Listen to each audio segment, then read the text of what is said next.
Hey there, I just wanted to do a quick video about using Wireshark to trace a USB port on your Windows computer. Unfortunately, it's not available on Mac yet, but it is on Windows.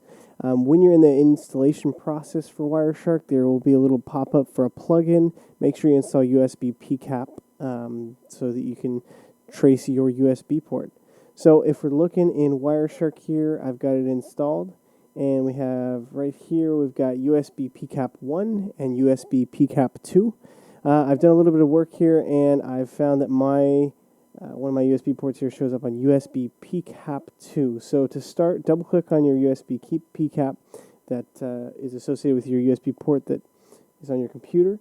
And as you see, it's loaded up. We've got nothing there. So the first thing to do, go ahead and plug something in. I'm going to plug my phone into it. So as we plug that in, okay, so now we see a bunch of information. The first thing you should always see when plugging USB in is the host under the source category, and the destination is your device you're plugging in. So in my case, it's my phone. So the first thing is the host reaches out to the device, and the way that it does that, it basically, or how it knows to do that, on the USB plug itself, if you look, the two outer pins are a little bit longer than the inner ones, and those outer ones are actually for voltage and power. So the computer will detect once those plugged in, it'll detect that voltage, and it'll know there's something there. It'll actually reach out to that device to ask it for its blueprints or information about that device to know how it works in the computer, what drivers it uses, that kind of thing.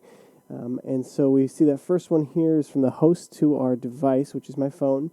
And it's a descriptor, so it's trying to get some information. And you'll see that the next two are from my device here. So the next one and this one here, the status is kind of just a confirmation.